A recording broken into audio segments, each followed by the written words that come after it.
Assalamualaikum warahmatullahi wabarakatuh. Selamat pagi anak-anak, bertemu kembali bersama Bu Rahma. Pada pertemuan hari ini kita akan belajar tentang penggunaan teorema Pythagoras, yaitu yang pertama menentukan jenis segitiga, yang kedua kita akan belajar segitiga siku-siku istimewa. Bagaimana menentukan jenis segitiga berdasarkan teorema Pythagoras? Yang pertama, segitiga lancip. Misalkan di sini sisinya adalah A, B, dan C.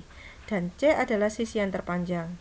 Maka pada segitiga lancip, sisi yang terpanjang dikuadratkan atau C kuadrat kurang dari A kuadrat ditambah B kuadrat. Nah, pada segitiga siku-siku yang ditunjukkan oleh salah satu sudutnya yang siku-siku yang berwarna hijau ya. Nah, ini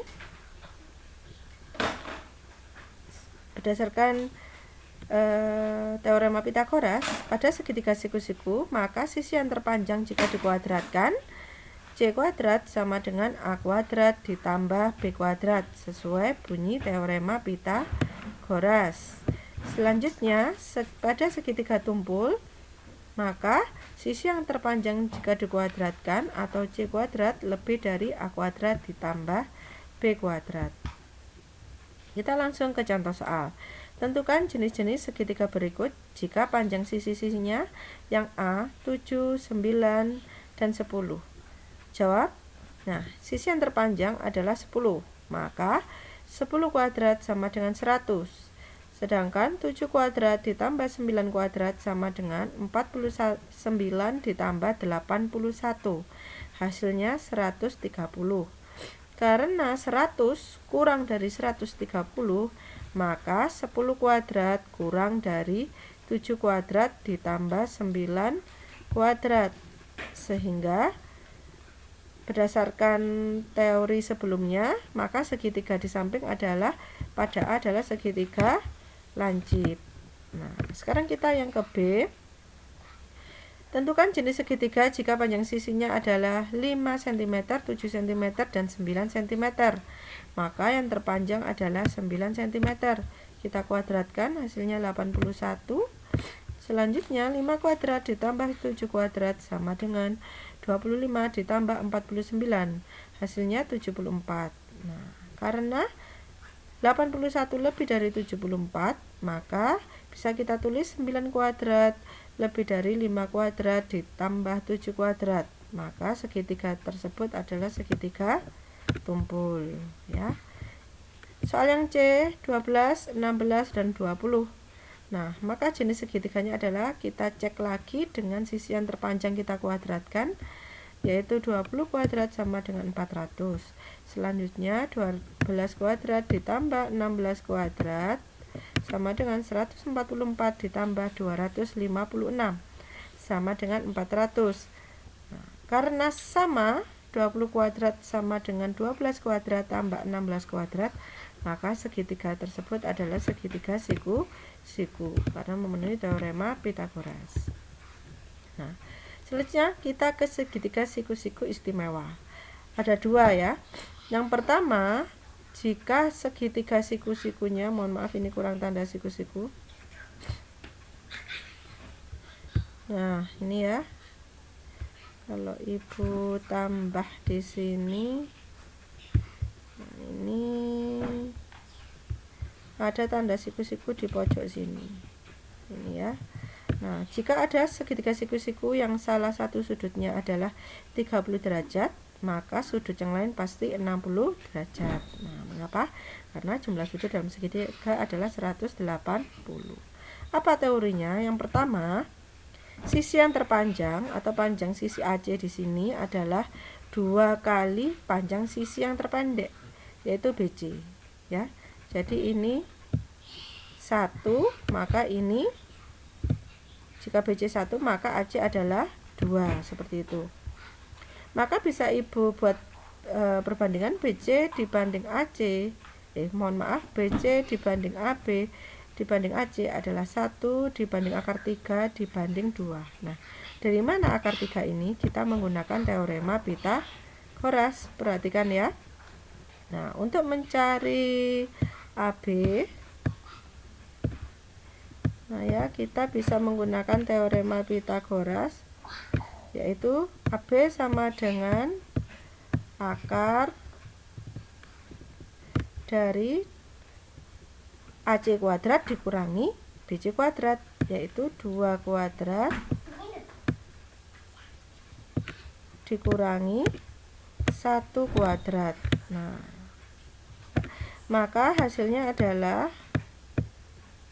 akar dari 4 dikurangi dengan 1. Maka hasilnya adalah berapa anak-anak? Hasilnya adalah akar dari 3, seperti itu ya. Seperti itu. Sehingga tadi ketemu akar 3. Sekarang segitiga siku-siku istimewa yang kedua, jika segitiga siku-siku itu adalah segitiga sama kaki, yaitu besar sudutnya 45 derajat 45 derajat. Maka jika EF panjangnya 1, maka DE pasti panjangnya juga 1. Sehingga panjang DF bisa kita cari dengan teorema Pitagoras. DF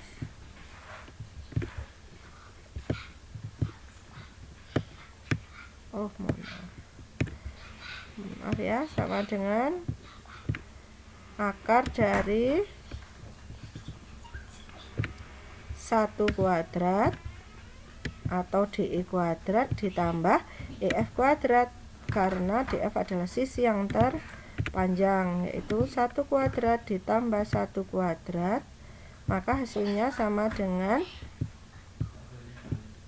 akar dari 2, karena 1 kuadrat adalah 1 dan 1 kuadrat adalah 1. Hasilnya adalah akar 2. Seperti itu anak-anak. Kita langsung ke contoh soal. Nah, misalkan di sini ada segitiga ABC, diketahui sisi BC adalah 5. Pertanyaannya, tentukan panjang AB dan AC. Apa yang anak-anak cari dulu? Maka yang anak-anak perlu cari dulu adalah sisi apa? Sisi AC, karena sisi AC adalah sisi yang terpanjang.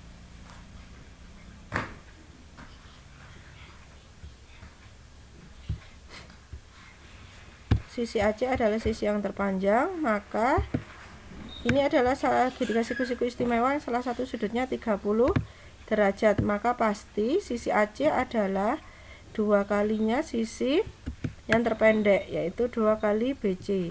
Sehingga 2 kalikan 5 sama dengan 10 ya. Nah, untuk mencari sisi AB kita gunakan teorema Pitagoras. AC kuadrat atau sisi yang terpanjang dikuadratkan sama dengan AB kuadrat ditambah BC kuadrat. Nah, tadi AC sudah ketemu 10 kuadrat, maka sama dengan AB kuadrat ditambah 5 kuadrat. Kita masukkan ya, 5 kuadratnya diketahui. Maka AB kuadrat sama dengan 10 kuadrat dikurangi 5 kuadrat atau 100 dikurangi 25. Itu hasilnya 75. Sehingga AC adalah akar dari 75, yaitu sama dengan 25, akar dari 25 kali 3 itu sama dengan 5 akar 3. Kita ke contoh soal yang kedua. Diketahui segitiga DEF dengan panjang sisi EF adalah 10.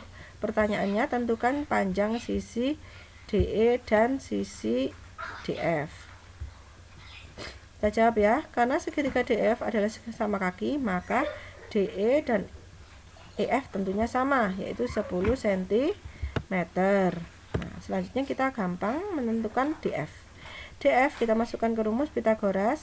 DF kuadrat sama dengan DE kuadrat ditambah EF kuadrat, yaitu sama dengan 10 kuadrat ditambah 10 kuadrat, itu sama dengan 100 tambah 100, hasilnya 200. Sehingga untuk mencari DF, ini mohon maaf bukan AC ya, ini DF yang betul ya. Sehingga untuk mencari DF sama dengan, nah ya, akar dari 200, yaitu sama dengan akar 100 kalikan 2, yaitu 10 akar 2. Kalau kita memakai rumus bisa langsung anak-anak. Kalau ini 10, maka ini pasti 10. Dan ini 10 dikalikan akar 2. Nah, biar lebih mantap, anak-anak bisa berlatih 3 soal ini dikerjakan di buku tugas ya anak-anak ya. Nah, nanti kita diskusikan di WA grup Mapel. Terima kasih anak-anak. Nah, anak-anak bisa mencatat pembelajaran hari ini. Semoga bermanfaat. Wassalamualaikum warahmatullahi wabarakatuh.